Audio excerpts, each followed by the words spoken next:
লেখক দেবাশিস গুপ্তর রাই, সে ও সাজবাতি।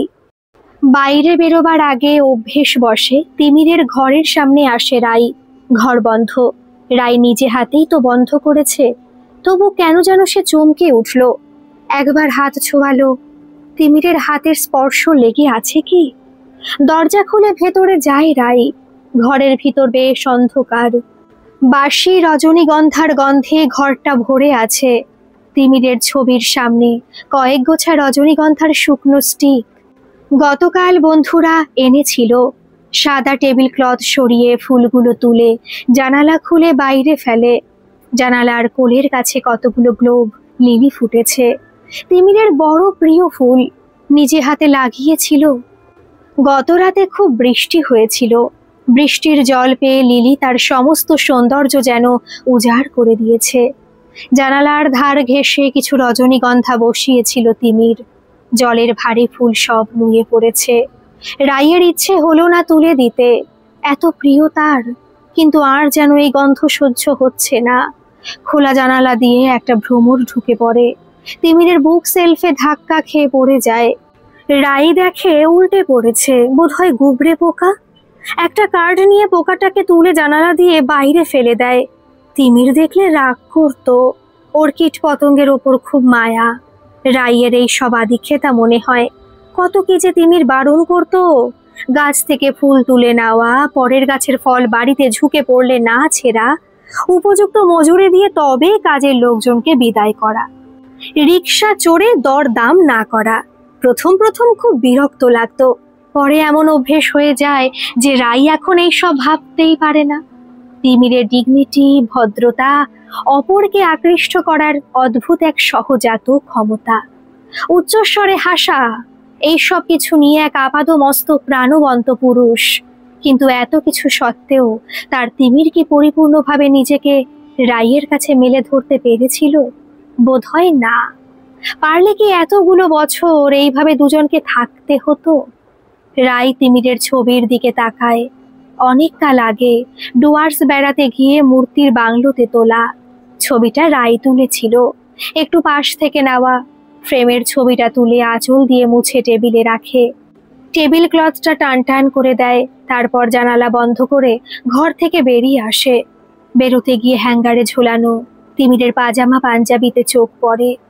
শেষ দিন হাসপাতাল যাবার সময় তিমির পড়েছিল। রাই যখন হাসপাতালে পৌঁছয় তখন আয়া ওর হাতে দিয়েছিল। কেচে রাখবে ভেবেও আর হয়ে ওঠেনি। হাতে নিয়েও রেখে দেয়। থাক, আর কি হবে, বরং এবার ওর কিছু পোশাক দিয়ে দেবে। সব কাজ মিটিয়ে ওকে ফিরে যেতে হবে সেই বীরপাড়া। মান্দাকে বলতে হবে জামা কাপড় যা আছে সেসব কেচে তুলে রাখতে, পরে এসে দেখা যাবে। কিন্তু রাই আবার কেন আসবে? তার কি সত্যি আসার কোনো কারণ আছে? রাই ভাবে, না, এইসব যেমন আছে থাক। যা ব্যবস্থা করার তিমিরের ভাইপো জয়ন্ত আর রিয়া করবে।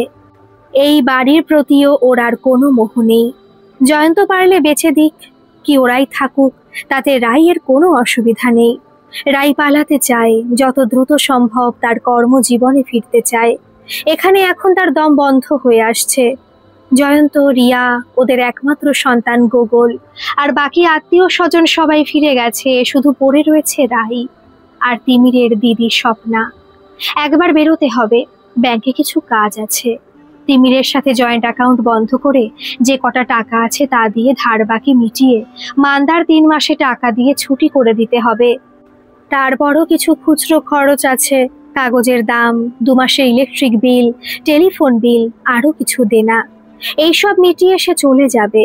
বাকি তিমিরের যা পাওনা আছে ওসব জয়ন্ত পরে বুঝে নেবে। দরকার হলে তখন আবার একবার আসতে হবে, তবে আপাতত নয়। এই কয়দিন শরীরের ওপর খুব ধকল গেছে। কত রকমের মানুষজন, তিমিরের কলিগ, ছাত্র ছাত্রী, আত্মীয় স্বজনে ঘর সব সময় ভর্তি। একটু যে নিজের সাথে নিজেকে নিয়ে ভাববে, সে ফুরসত পেল কোথায়? ফোনটা পাবার পর মাত্র কয়েক ঘন্টা সময় পেয়েছে নিজেকে গুছিয়ে নেবার। পরিচিত একজন ছাত্রীর বাবা রেলের টিকিট পরীক্ষক, তিনি না ব্যবস্থা করলে এতটা পথ খুবই কষ্ট করে আসতে হতো। তিমিরের কোনো দিন শরীর খারাপ হয়েছে বলে রাইয়ের মনে পড়ে না। পরিমিত খাওয়া দাওয়া, শরীর চর্চা আর পড়াশোনার বাইরে তিমিরকে খুব বেশি সময় কাটাতে কেউ কখনো দেখেনি। বদ অভ্যেস বলতে কোনো কিছু তিমিরের ছিল না। এইসব কিছুর বাইরে তার একটাই নেশা, বাগান করা। কত রকম গাছ যে তার বাগানে আছে না দেখলে কেউ বিশ্বাস করবে না। তার একটা নেশা ছিল পুরনো classic English movie. Clint Eastwood তার ফেভারিট হিরো। কতবার যে সিনেমাগুলো চালাতো তার হিসেব নেই। এই মানুষটির জীবন ছিল একটা ছন্দে বাঁধা। সেই ছন্দের কোনো বেতাল সে পছন্দ করতো না। প্রাণ চঞ্চল মানুষ, কিন্তু ভীষণ পজিটিভ। রায়ের সাথে মনোমালিন্য শুরুই হয় এই কারণে। রায়কে কিছুতেই চাকরি করতে দেবে না, কিন্তু রায়ও আর পারছিল না। তিমির তার কলেজ, গবেষণা, ছাত্রছাত্রী নিয়ে কাটিয়ে দিত, কিন্তু রায়ের এই একাকী জীবনের একঘেয়েমি থেকে পালাতে চাইছিল। তাই এই সুযোগ আসতেই লুফে নেয়। বীরপাড়ার মতো নিরিবিলি জায়গা সেই সময় রায়ের বড়ই প্রয়োজন ছিল। একদিকের তিমিরের সাথে সম্পর্কে টানাপোড়েন, অন্যদিকে সন্তান না হবার একাকিত্ব যেন রায়ের জীবনকে পুরোপুরি কুড়ে কুড়ে খাচ্ছিল। সেই সময় স্কুলের পরিবেশ যেন তার কাছে এক ঝলক ঠান্ডা বাতাসের মতন এসেছিল। কলিং বেলটা বাজছে। এই সময় কে আসতে পারে? এখন কেউ এলে সত্যি রায়ের অসুবিধা হবে। অনেক কাজ বাকি আছে, কাল সন্ধেবেলা ট্রেন। জয়ন্তকে বাড়ির চাবি দিয়ে তার কাকার ঘর, বইপত্তর সবকিছু দেখিয়ে তবে রায়ের ছুটি।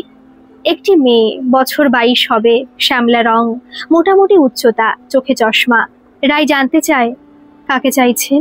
মেয়েটি রুমাল দিয়ে মুছে মুছে বলে, আমি আমি সাজবাতি। ও, তা কাকে চাইছেন? আমাকে আপনি করে বললে লজ্জা পাবো। আসলে আমি এসেছি, মানে কাল তো আসতে পারিনি। আমি একবার স্যারের ঘরে যেতে পারি কি?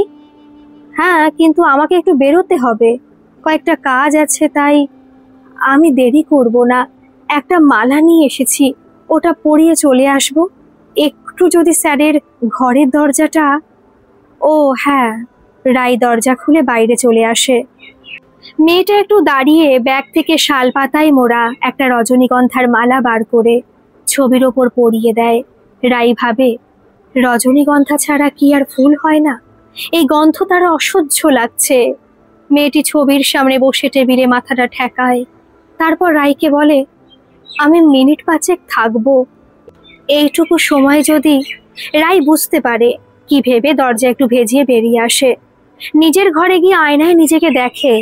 এই কয়দিনে শরীরের ওপর বেশ ধকল গেছে, তার ছাপ মুখে চোখে পড়েছে। যদিও সে কোনো নিয়ম মানেনি, তাকে অবশ্য কেউ জোরও করেনি। একবার তিমিরের বর্দি বলতে এসেছিল, এই কয়দিন নিয়মটা মানো, তারপর না হয় তোমার জায়গা গিয়ে তোমার মতন চলবে। রাইয়ের এই ধরনের ভণ্ডামি অসহ্য লাগে। সে স্পষ্টভাবে তিমিরের দিদিকে বলেছিল এই সব সংস্কার সে মানে না। তাছাড়া তিমিরও এই সব সংস্কারের ঘোর বিরোধী ছিল। তারপর অবশ্য এই নিয়ে কেউ জোরাজোরি করেনি। তিমিরের বাকি পরিবারের সদস্যরা সবাই খুব শিক্ষিত, মার্জিত ও রুচিশীল। তাই রাইয়ের আর কোনো অসুবিধা হয়নি, হলেও গ্রাহ্য করত না। জয়ন্ত তার কাকার শেষ কাজ করেছিল, রাইয়েরও সেই রকম ইচ্ছে ছিল, তাতে সুবিধে হয়েছিল। অনেক মানুষজন এসেছিলেন, আত্মীয় স্বজন ছাড়াও অনেক ছাত্রছাত্রী, সহকর্মী, প্রতিবেশী। সারাদিনের এই ধকলের পর সামান্য কিছু খেয়ে শুয়ে পড়ে। এখন আয়নায় নিজেকে দেখে একটু অবাক হয়। বেশ বয়সের ছাপ এসেছে। সময়ের সাথে সাথে সামনের চুলে পাক ধরেছে। চোখের কোলে ডার্ক সার্কেল বেশ বোঝা যাচ্ছে। যদিও রাই খুব একটা মেকআপ পছন্দ করে না, তবু আজ মনে হলো এবার একটু শরীরের যত্ন নিতে হবে। রাই, এই মেয়েটাকে এই সময় কেন? কাল তো সবাই ঘুরে গেছে, এখন এই ভর দুপুরে। স্বপ্না কথা শেষ না করে রাইয়ের দিকে তাকায়। রাই ভাবে কি বলবে। আসলে ও তো মেয়েটাকে চেনে না। বলে, ও সাজবাতি, আপনার ভাইয়ের ছাত্রী, তার শিক্ষককে শ্রদ্ধা জানাতে এসেছে। হ্যাঁ বুঝলাম, কিন্তু এতক্ষণ ঘরে বসে কি করছে? তুমি একটু তাড়া দাও, তোমাকে তো আবার ব্যাংকে যেতে হবে, অনেক কাজ আছে, সন্ধেবেলা ক্যাটারিং এর লোক আসবে। রাই একটু ভাবে, কে মেয়েটা, এত কি কাজ ওই ঘরে? দিদি আমি দেখছি, আর বিকেলে জয়ন্ত আসবে অফিস ফেরত, ওই কাজগুলি দেখে নেবে। রাই তিমিরের ঘরে দরজা একটু ঠেলে ভিতরে উকি দেয়। তারপর বিস্ময়ে হতবাক হয়ে যায়। মেয়েটি টেবিলের ওপর মাথা দিয়ে ফুলে ফুলে কাঁদছে, কিছু বলতে গিয়েও থমকে যায়। কাঁদুক, হয়তো তিমিরের আন্ডারে ওর গবেষণা চলছিল। এখন হঠাৎ এই ঘটনায় নতুন করে শিক্ষক খুঁজে আবার নতুন ভাবে শুরু করতে হবে। তাই হয়তো হতাশায় চিন্তায় ভেঙে পড়েছে, কিংবা হঠাৎ স্যারের মৃত্যু মেনে নিতে পারছে না আর মাথা ঘামায় না। স্বপ্নাকে ডেকে বলে, মেয়েটি কিছুক্ষণ থাক, চলে গেলে তিমিরের ঘরের দরজা বন্ধ করে দেবেন, আমি বরং ব্যাংকের কাজটা সেরে আসি। রাতের ট্রেনে একটা সুবিধা হলো, ট্রেন ছেড়ে দেওয়ার কিছু পরেই সবাই নিজের নিজের বেড রোল খুলে ফেলে। তাই কামরার পর্দাটা টেনে দিয়ে নিচের বার্থের বিছানা করে নেয়। টু টায়ারের বাকি তিনজনের মধ্যে একজন একটি অল্প বয়সী নেপালি মেয়ে, তার ঠিক ওপরের বার্থে। মেয়েটি উঠেই কানে ইয়ার প্লাগ গুজে ওপরে উঠে পড়েছে। সামনের বার্থে একজন বয়স্ক লোক, আর তার পাশের সিটে কেউ ওঠেনি, হয়তো বর্ধমান বা বোলপুর থেকে উঠবে। হ্যান্ডব্যাগটা মাথার কাছে রাখতে গিয়ে কি মনে করে মোবাইল ফোনটা সুইচ অফ করে ব্যাগের ভেতর রাখে। ঠিক তখনই মনে পড়ে বাড়ি থেকে বেরোবার সময় স্বপ্না তাকে একটা খাম দিয়েছিল। কাল নাকি সাজবাতি ওই খামটা রাইকে দেবার কথা বলেছে। খামটা বার করে, সাধারণ একটি খাম, মুখটা আঠা দিয়ে বন্ধ, ভেতরে কিছু আছে, বোধহয় কোনো লেখা। আসলে গতকাল ব্যাংক থেকে ফিরতে ফিরতে বিকেল হয়ে গেছিল। বাড়িতে ফিরে ক্লান্ত হয়ে ঘুমিয়ে পড়েছিল। তারপর উঠে আগের দিনের সব পাওনা যাদের যা বাকি ছিল সব মিটিয়ে দিতে দিতে বেশ রাত হয়ে যায়। যদিও জয়ন্ত ছিল, হিসেব টিসেব সব সেরে রাখাতে খুব একটা দেরি হয়নি। তবুও সব কাজ মিটতে মিটতে রাত হয়ে গেছিল। স্বপ্নার আর খামের কথা মনে ছিল না। সকালবেলা রাই তার ভাইয়ের বাড়ি গোল পার্কে যায়। ভাই বেশ কয়েকদিন ধরে অসুস্থ। ভাই এখন একা থাকে। অপর্ণা তার মেয়ের প্রথম বাচ্চা হবে বলে ঘাটশিলা গেছে, খবর পেয়েও আসতে পারেনি। ফোন করেছিল। ভাই বিকাশ একদিন হাসপাতালে এসেছিল, তখন অবশ্য তিমিরের জ্ঞান ছিল না। তাই বিকেলবেলা স্বপ্না আর রাইকে নিয়ে যখন রিয়া গড়িয়া থেকে ওদের ছাড়তে এলো, স্বপ্নাকে তার ভবানীপুরের বাড়িতে নামিয়ে দিচ্ছে, সেই সময় স্বপ্না ওর হ্যান্ডব্যাগ থেকে খামটা বার করে ওর হাতে দেয়, বলে, ওই মেয়েটির সাজবাতি নাকি নাম, এটা তোমাকে দিয়েছে। রাই একটু অবাক হয়, স্বপ্নার মুখের দিকে জিজ্ঞাসু দৃষ্টিতে তাকায়। স্বপ্না বলে, কি জানি, আমাকে বলল তোমাকে দিতে। আমি একদম ভুলে গেছিলাম। স্বপ্না একবার ভাবে থাক, কাল বাড়ি পৌঁছে দেখা যাবে। তারপর কি মনে করে বেডসাইড ল্যাম্পটা অন করে, ব্যাগ থেকে রিডিং গ্লাসটা চোখে লাগায়। তারপর খামের মুখটা ছিঁড়ে চিঠিটা বের করে। মেলি হাতের লেখা, গোটা গোটা, কিন্তু বেশ স্পষ্ট। রাতের অন্ধকারকে ফালা ফালা করে প্রচন্ড জোরে হুইসেল দিতে দিতে খুব দ্রুত ট্রেনটা ছুটে চলেছে। রাই বাইরে তাকায়, চাঁদের আলোয় ভাসছে চরাচর। বিপরীত দিক থেকে প্রচন্ড গতিতে একটি ট্রেন পাশে লাইন দিয়ে পাস করছে। ধাবমান ট্রেনের জানালার আলো ছিটকে পড়ে ট্রেনের মেঝেতে আলো ছায়ার এক আলপনা তৈরি করেছে। রাই সেই দিকে তাকিয়ে থাকতে থাকতে হঠাৎ তার মনে হয় অনেকদিন আগের একটা ঘটনা। রাই আর তিমির এইরকম এক রাতের ট্রেনে কন্যাকুমারী যাচ্ছিল। মূল উদ্দেশ্য ছিল তিমিরের ছোট বোন মালশ্রীর বাড়ি, সেখান থেকে কন্যাকুমারী ঘুরে বাড়ি আসা। সবাই যখন প্রায় শুয়ে পড়েছে তখনই হঠাৎ প্রচন্ড গতিতে থাকা ট্রেন ডিরেল হয়। সেদিন হয়তো দুজনেরই মৃত্যু ঘটতে পারত, কিন্তু অলৌকিকভাবে বেঁচে যায়। তারপর বহুদিন তারা ট্রেন করে কোথাও যায় না। আজও যদি সেই রকম কিছু হয়, প্রচন্ড গতিতে ছুটতে থাকা ট্রেনটা যদি হঠাৎ করে লাইন থেকে ছিটকে পড়ে, তাহলে তবে কি কারোর জীবন খুব একটা হেরফের হবে? রাইয়ের নিজের প্রতি খুব গর্ব ছিল। তার জীবন ধারণ, কাজকর্ম সবকিছুই অন্যদের থেকে আলাদা। বরং কোথাও যেন তিমিরের থেকে নিজেকে সে আলাদা করেছিল তার ব্যক্তিত্ব আর তার কাজ দিয়ে। হুল্লোড়বাজ মিশুকে তিমিরের সাথে তার আর রাইয়ের জীবনের মিল খুঁজতে গেলে বরং হতাশ হতে হবে। রাই আর তিমিরের বন্ধুরা ব্যক্তিগতভাবে অনেকে জানতে চেয়েছে তিমিরের সাথে রাইয়ের জীবন মিলল কিভাবে। রাই বিশ্বাস করত তিমিরের জীবনে কোনো কিছুই তার অজানা নয়। তিমির বড্ড খোলামেলা। বাইরে গেলেও রাই তিমিরের জীবনের পাই পয়সার হিসেব রাখত। তিমির কি করে, কি খায়, কোথায় কোথায় যায়, সব রাই নজরে ছিল। কিন্তু কি আশ্চর্য, কোনোদিন তিমির বিরক্ত হয়নি। খুব পজিটিভ তিমির রাইয়ের প্রতি কি তবে উৎসাহ হারিয়েছিল, নাকি রাই তিমিরকে সন্দেহ করত? এত বছর চাকরি জীবনে মাত্র দুবার তিমির এসেছিল রাইয়ের স্কুল ডুয়ার্সে, সেও প্রায় বছর 7 কি 8 হবে। তিমির যেন কোনো উৎসাহই ছিল না রায়ের স্কুল, বন্ধু বান্ধব বা ছাত্র ছাত্রীদের নিয়ে। ট্রেনটা গতি কমাচ্ছে, মনে হয় কোনো স্টেশন আসছে। জানালা দিয়ে মুখ বাড়িয়ে দেখবার চেষ্টা করে, কিন্তু অস্পষ্ট আলোয় স্টেশনের নাম পড়া যায় না। হঠাৎ মনে হয়, তিমির কি তাকে কোনোদিন ভালোবাসেনি? না হলে কেন তাকে গোপন করবে? তিমিরের ব্যক্তিগত জীবনের ইচ্ছে অনিচ্ছে, চাহিদার প্রতি রাই কোনোদিন মাথা ঘামায়নি। তাহলে কেন একবারের জন্য তো তাকে বলেনি? ইচ্ছে করলে রাইকে জানাতে পারত।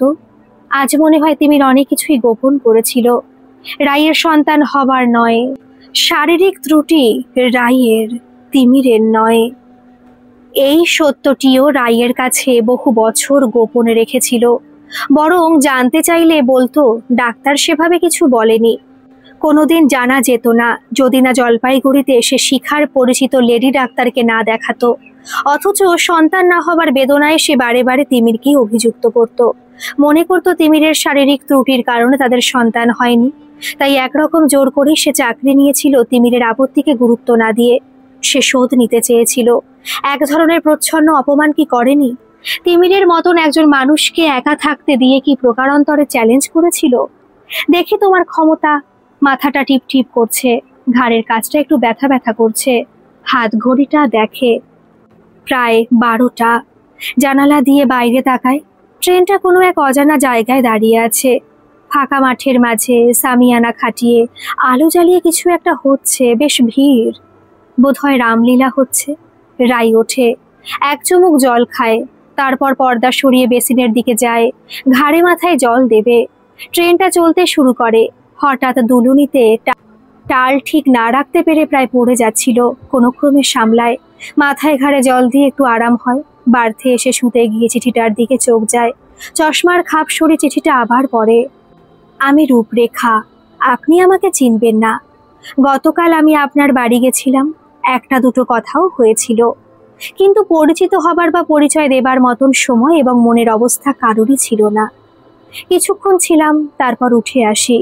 আসলে আমিও তিমির দত্তপুকুরের কাছে একটা অনাথ আশ্রম চালাই। তিমিরের বন্ধু প্রফেসর অসীম গাঙ্গুলি আমাদের পরিচয় করান। তিমির একটি বছর আড়াইয়ের মেয়েকে আমাদের এখানে আনে। তার সব খরচ ওই দিত। মেয়েটি সাজবাতি, যাকে তিমির তার পদবি বহন করার অধিকার দেয়। ওর হাত দিয়ে এই চিঠি পাঠালাম। অসীম বাবুর হঠাৎ মৃত্যুর পর তিমির এই সংস্থার সাথে পুরোপুরি যুক্ত হয়। গত বছর মার্চে আমাদের একটি অনুষ্ঠানেও অসুস্থ হয়ে পড়ে। তখন আপনার স্কুলে হায়ার সেকেন্ডারি পরীক্ষা চলছিল, তাই আপনাকে জানাতে দেয়নি। ওর একটি ব্লক ধরা পড়ে, চিকিৎসায় ছিল, কিন্তু সেই সময় উনি একটি উইল করেন। তাতে তার উপার্জিত সমস্ত অর্থ আমাদের এই সংস্থায় দান করে গেছেন। অনেক টাকা এই সব কিছু দেখভাল করার জন্য প্রধান ট্রাস্টি আপনাকে করে গেছেন। এখন আপনি যদি এর দায়ভার না নেন, তবে অনাথ ছেলে মেয়েদের বেঁচে থাকা দায় হবে। কারণ উইলের প্রথম ও প্রধান শর্তই হলো আপনাকে হতে হবে এর প্রধান ট্রাস্টি। আমিও তিমির দুজনে বিশ্বাস রাখি, সাজবাতি ও আর সব বাচ্চাদের বেঁচে থাকার এই লড়াইয়ে আপনি হবেন উপযুক্ত সেনাপতি। ডুয়ার্সের আকাশ ঘন কালো হয়ে আছে। পূব দিক থেকে মাঝে মাঝে জলো একটা হাওয়া গায়ে লাগছে। জঙ্গলের দিক থেকে একটা সোদা গন্ধ আসছে। ওইদিকে বোধহয় বৃষ্টি হয়েছে। এই সময় মাঝে সাঝে এখানে হাতি বেরোয়। তিমিরের খুব ইচ্ছে ছিল এই বুনো হাতিদের দেখার। রাইয়ের হঠাৎ মনে হয়, শেষবার যখন রাই তিমিরের সাথে ফোনে কথা বলেছিল, সেই দিন তিমির বর্ষায় এখানে আসবে বলেছিল। বর্ষা এসে গেছে, কিন্তু তিমির আর আসবে না। তিমিরের পূব দিকের এই ঘরটা খুব পছন্দের ছিল। এখান থেকে দূরের জঙ্গলটা খুব ভালো দেখা যায়। ওই জঙ্গলের ধার দিয়ে বীরপাড়া চা বাগান শুরু হয়েছে, আর তার ডান দিকে যে সরু নদীটা বয়ে চলেছে, আর কয়েকদিন পর জলে ভরে দুকুল ছাপিয়ে বয়ে যাবে।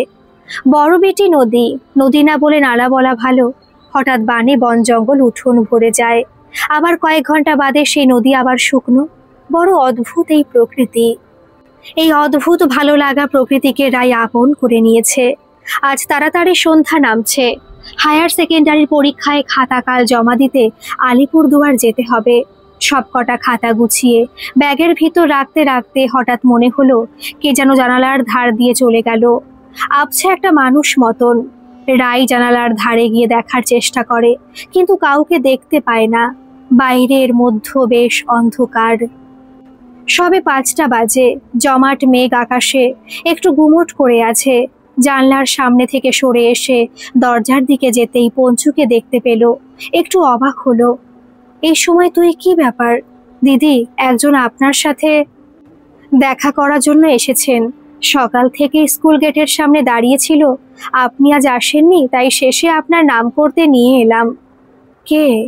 এই যে একজন দিদিমণি। বলে পঞ্চু সরে যায়। অস্পষ্ট আলোয় দেখে একটি মেয়ে, শ্যামলা।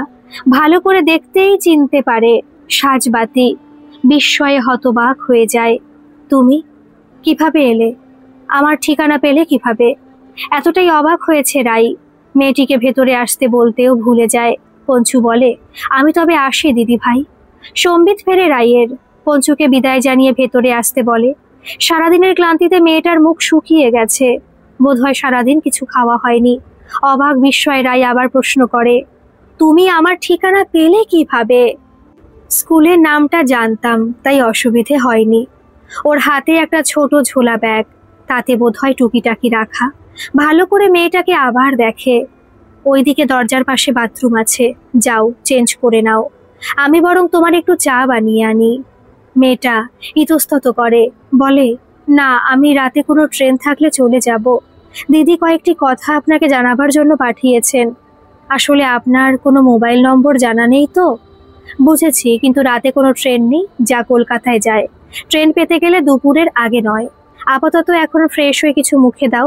আমি বরং দেখি রাতে কি রান্না করা যায়। তুমি আর কিছু পরবার নিয়ে এসেছো তো? মেয়েটি একটু লজ্জিত ভাবে বলে, আমি ভেবেছিলাম আজই দেখা করে কথা বলে চলে আসব, কিন্তু আমার আর একটা সালোয়ার সাথে এনেছি। বুঝেছি, তুমি যাও। দরজার পাশে টাওয়েল আছে। বাথরুমের দিকে যেতে যেতে রাইয়ের দিকে ফিরে জানতে চায়, আপনাকে কি বলে ডাকবো? রাই একটু থমকালো, তারপর বলে, এখানে বেশিরভাগ মানুষ দিদি ভাই বলে, তা তুমিও তাই বলতে পারো। সাজবাতি একটু ভাবে, তারপর বলে, মা বলে ডাকতে পারি? বাইরে খুব প্রবল আওয়াজ করে বজ্রপাত হয়। রাই চমকে ওঠে। তারপরই দমকা হাওয়া জানালার পাল্লাকে ধাক্কা মেরে ঘরে ঢুকে দরজাটা সপাটে বন্ধ করে দেয়। রাই দ্রুত জানালা বন্ধ করতে যায়। সাজবাতিও হাত লাগায়। প্রবল হাওয়ায় কিছুতেই ঠিকভাবে বন্ধ করতে পারে না। কোনো রকমে চেপে আটকায়। ঝড়ের সাথে সাথে বৃষ্টি নামে। রাই জানালা বন্ধ করে আরেকবার মেয়েটির দিকে তাকায়। হঠাৎ তার মধ্যে লাইটটা বার কয়েক কাঁপতে কাঁপতে নিভে যায়। রাই সাজবাতিকে বলে, একটু দাঁড়াও, আমি এমার্জেন্সি লাইনটা চালু করছি। তারপর স্বগতোক্তির মতন বলে, এখন কবে আসছে কে জানে। রাতের খাওয়া হয়ে গেছে। টেবিল পরিষ্কার করে সব গুছিয়ে রান্নাঘরের রেখে তবে রাইয়ের ছুটি। সাজবাতি খেয়ে পাশের ঘরে গেছে। রাতে বিশেষ কিছু করতে পারিনি। সকালে ডাল ছিল, ভাতের সাথে দুটো ডিম সেদ্ধ করতে দেয়। ডিম সেদ্ধ, ঘি, ডাল আর আলু ভাজা, তাই বেশ তৃপ্তি করে খেলো। বোধহয় সারাদিন কিছুই খায়নি। রাইয়ের একটু মায়া হয়েছিল। আহা, কোন বয়সে অনাথ। খেতে বসার আগে আরেকবার জানতে চাইছিল রাইয়ের কাছে কি বলে ডাকবে। মা বলে ডাকলে কি রাই খুব রাগ করবে? রাই সেভাবে কিছু বলেনি, শুধু বলল, তোমার যা খুশি বলে ডেকো, তবে এখানে আমি একা থাকি। সবাই জানে আমার কোনো সন্তান নেই, তাই। মেয়েটি বুদ্ধিমতী, আর কিছু বলে না। বাইরে প্রবল বেগে বৃষ্টি আর ঝড় হচ্ছে। শুতে যাবার আগে সাজবাতির ঘরে ঢোকে, বলে, তোমার পাশে এক বোতল জল রাখলাম। রাতে বাথরুমে যাবার দরকার পড়লে ওপাশে ঘরের লাগোয়া টয়লেটটা ব্যবহার করবে, ঠিক আছে? তারপর হঠাৎ রাই সাজবাতিকে বলে, তোমার বয়স কত? সাজবাতি একটু অবাক হয়ে রাইয়ের দিকে তাকায়, তারপর অন্যমনস্কভাবে বলে, জানি না, আমায় কেউ কখনো বলেনি, তবে মাধ্যমিকের অ্যাডমিট কার্ডে লেখা আছে 11th সেপ্টেম্বর 1997। ওটাই হয়তো হবে। রাই খুব গভীরভাবে সাজবাতির মুখের দিকে তাকায়, কিছু একটা খোঁজে, তারপর অলসভাবে বলে, তুমি কি বলবে বলছিলে? কাল সকালে বলো, এখন ঘুমো, অনেকটা পথ জার্নি করেছো, ক্লান্ত। রাই খুব ভোরে ওঠে। এটা ওর অনেক দিনের অভ্যেস। গতকাল রাতে ঝড় বৃষ্টির পর বেশ ঠান্ডা পড়ে গেছে। ভোরের দিকে বেশ ঠান্ডা ঠান্ডা ভাব ছিল। উঠবো উঠবো করে বিছানা ছাড়তে বেশ দেরি হয়ে গেল, তবে আজ খুব তাড়া নেই। বেলার দিকে একবার আলিপুরদুয়ার যাবে খাতা জমা করতে, তারপর ফিরে এসে আর কোনো কাজ নেই। রাই সাজবাতির ঘরের দিকে যায়, দেখে মেয়েটা গুটি মেরে শুয়ে আছে, বোধহয় শীত পেয়েছে। রাই রাতে কোনো চাদর বার করে দিতে ভুলে গেছে। নিজেকে একটু অপরাধী লাগে, ক্লান্ত হয়ে ঘুমিয়ে পড়েছে। একটু মায়াও হয়, জীবনে মা কি জিনিস জানলো না। রাই নিজের ঘর থেকে একটা চাদর এনে ওর গায়ে দেয়, ঘুমন্ত সাজবাতির দিকে কয়েক পলক তাকায়, কিছু একটা মুখের মধ্যে খোঁজে, একটা মিল কি আছে। তারপরে কি মনে করে ঘর থেকে বেরিয়ে আসে, ছাদে এসে একটু পায়চারি করে। গত রাতের ঝড় জলে অনেক গাছে ডালপালার সাথে একটা জলের ট্যাঙ্কের ঢাকনাও উড়ে এসেছে। রাইয়ের সিমেন্টের ট্যাঙ্ক একদিকে ভালো, ঝড় জলে ঢাকনা উড়বার চিন্তা নেই। কাজের মেয়েটিকে বলে ছাদটা পরিষ্কার করাতে হবে, একবার জানতে হবে কার ঢাকা এসে পড়েছে। কার্নিশের কাছে এসে দাঁড়াতে দেখতে পেল সাজবাতি উঠে বাগানে ঘুরছে। ওকে দেখে মিষ্টি করে হাসলো। রাই জিজ্ঞেস করে, কি কাল ঘুম হয়েছিল? নতুন জায়গা, অসুবিধা হয়নি তো? সাজবাতি হাসে। ও বলে, ছাদে যাব। রাইয়ের মজা লাগে, বলে এসো, তবে একটু ধুলো আছে, চটিটা পরে এসো। ছাদে এসে সাজবাতি দূরে জঙ্গলটাকে দেখে খুব খুশি হয়, জানতে চায় ওদিকটায় কি চা বাগান। রাই একটু অন্যমনস্ক ছিল, আবার জিজ্ঞেস করতে বলে, হ্যাঁ, বীরপাড়া চা বাগান। তুমি এর আগে চা বাগান দেখেছো? মেয়েটি দূরের দিকে তাকিয়ে বলে, ক্যালেন্ডারে, আমাদের হোমে একটা ক্যালেন্ডার ছিল, তাতে একটা চা বাগানের ছবি ছিল, তাই দেখা।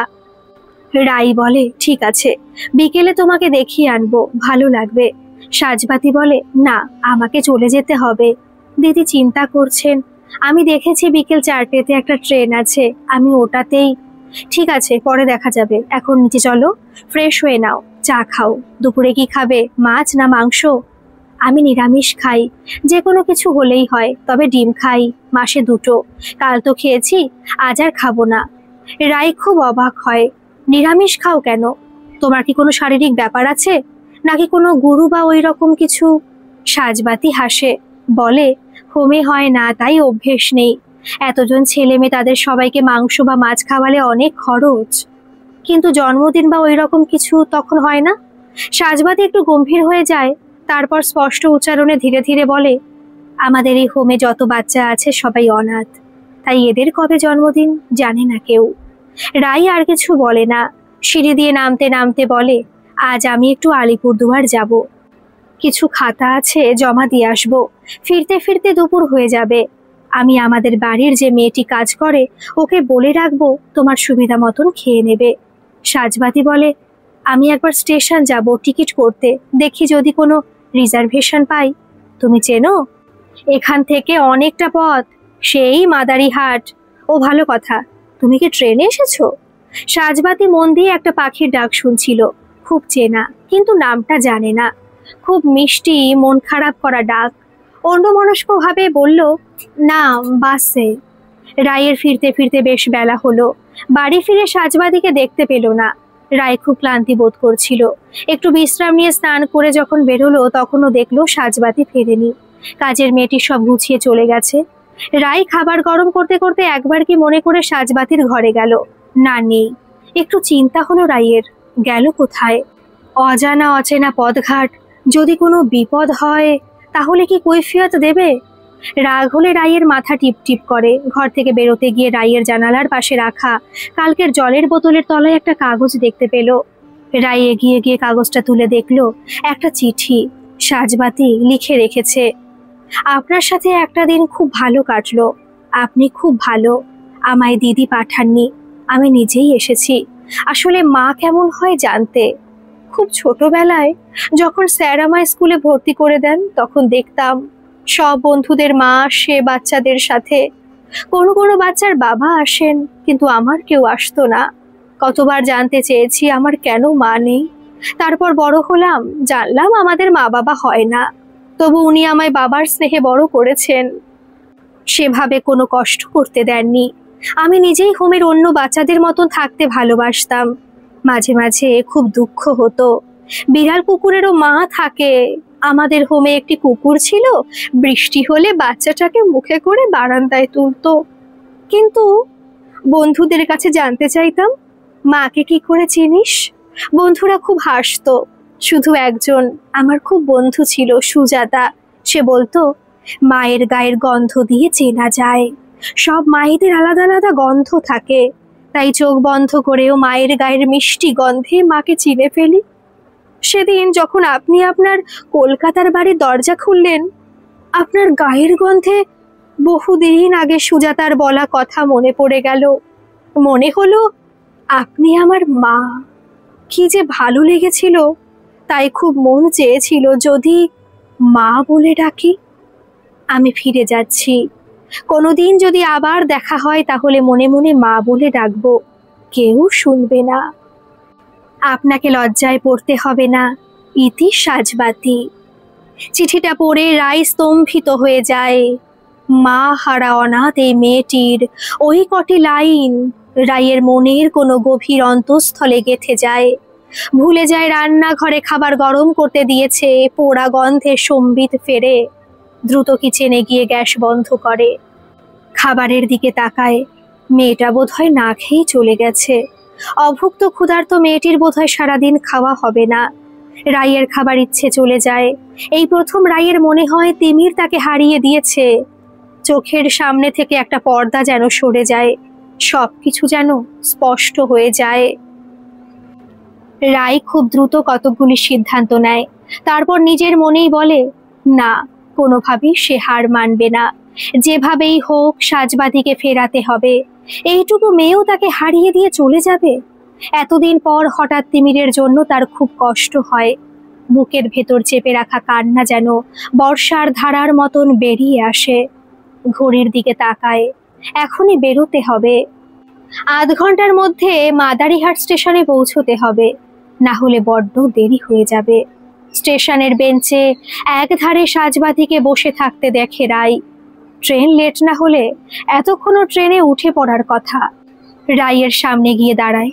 রাই ডাকে সাজবাতিকে। সাজবাতি ভাবেইনি রাইকে এখানে দেখবে। অবাক বিস্ময়ে কি বলবে বুঝে উঠতে পারে না। রাই ওর হাতটা ধরে।